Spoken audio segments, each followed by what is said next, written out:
Dr. Osterberg, tell us a little bit about what sciatic pain, really means, where it comes from, and what methods are there to treat it, if any. That is a great question.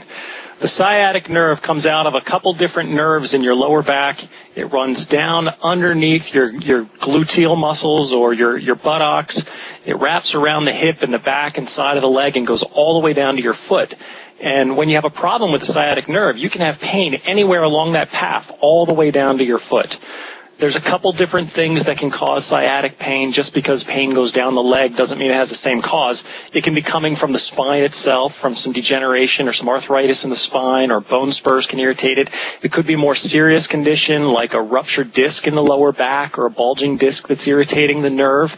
Sometimes it's just from inflammation, or it can also be pinched down in the butt cheeks by a muscle called a piriformis muscle that can affect that. So we can't necessarily treat everybody the same who has pain down the leg, but there are treatments for all those conditions. In our office, typically we'll use some manipulation, we'll use stretching exercises, we have some very effective therapies, including traction, some electric therapies that we use on that, and we tend to get very good results with acute back pain and leg pain. About 89% success rates right now in our office. But for those patients who don't respond well, for that other 11%, the next step would be oral steroid medication or possibly an injection in the lower back called an epidural injection. And we try all of those things before we recommend considering surgery for sciatic pain. So those injections, are they done by a chiropractor like you, or does the person have to go somewhere else for that? No, we refer patients out for that. Yeah, we have a couple of just really fine doctors here in York County that help us out with that.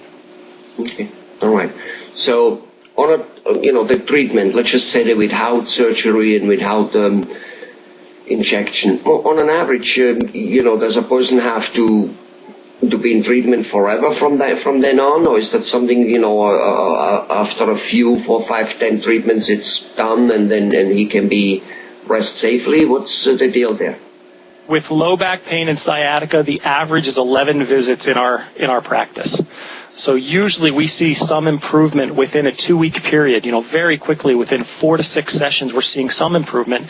And by the time a month has gone by, that patient's just about as good as they're going to be. Wow. And is there anything a patient could possibly do to, so to say, prevent it? You understand what I'm saying? You can prevent, let's say, ingrown toenail by cutting your toe correctly and doing certain things. You can most likely prevent it. You can prevent teeth from falling out by doing certain things. Is there something a patient can do, or is it just, look, when it happens, and there's really nothing you can prevent? That's a really good question. Yes, certainly a lot of back conditions can be prevented. Now, some of them come from trauma. If you fall down the stairs, there's nothing you can do to prevent that injury, or if it comes from a car accident, there's nothing you can really do to prevent it other than don't have the accident. But most of the conditions we treat don't come from trauma. It's something that develops slowly and comes on over time. And there's a lot of things that are related to high risk for back problems and disc problems and leg pain.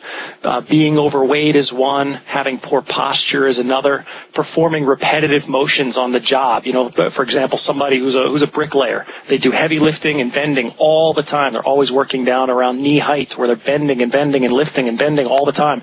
They're going to be much more likely to have problems. But in general, having good posture, staying active, staying fit, not being overweight is the best thing that you can do. Okay. Because most of us don't know I suppose we do know what good posture is, but at the same token, we don't necessarily know how to get it. In fact, my mom, when I was 16, 18, 19, like shortly before I kind of moved out and away, and my mom would come up behind me and she would hit me between my shoulder blades and say, walk straight. I'm not so sure it worked because, I do have a tendency of being a little slouched, except when I buy a new suit, then I'm a good guy. Then you stand up, yeah. Yeah, then I'm really great. So, but anyway, is there something, people can do that they can go to people like you or to exercise experts who just, in so many things in life, we do get advice. We go to people who kind of tell us and correct us, and keep putting us back on the right road. Just like, for instance, my wife does with vitamin. I'm the lazy guy. I would, after 2-3 months without her, I would be off vitamins, despite the fact that I thoroughly believe in it, and I've seen the good results. Is there some suggestion you can make which keep a person balanced? A good coach. Where should people go for those things? You know what? People who are more physically fit tend to have better posture. So certainly I recommend that people exercise on a regular basis. And we have a lot of good gyms and fitness centers here in York County. But posture is also something we do in our office. I mean, I don't know if I've ever treated somebody for a bad back that I haven't had to address their posture and give them exercises and help teach them to improve their posture. So certainly at times we have patients who will come into the office and say, I don't have any injury, I don't have any pain, but I know my posture's terrible and I don't want to get bad like my parents were, so can you help me with that? And we're happy to do that. So yeah, that's a service we provide. But in general, physical fitness improves posture all on its own. Wow. So you're saying that even, let's say, a grown person, 40 years, whatever, who has, I'm not saying super terrible posture due to, being born or so, but a person who has, is a little slouchy, a little this, a little that, you really think that it's not so grown in that he cannot change, he can actually improve posture even at that age? Absolutely. Very few people have reached the point that they can't improve their posture. Now, the most common posture problem in humans is called an upper cross syndrome.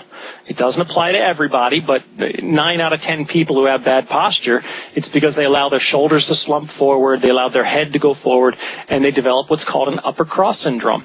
And there's even a lot of information on the internet. You can Google upper cross syndrome and take a look, and it'll teach you some stretches and teach you some strengthening exercises that can be really good for that. Wonderful. Well, as always, Dr. Osterberg, very informative. Thank you very much. Thank you.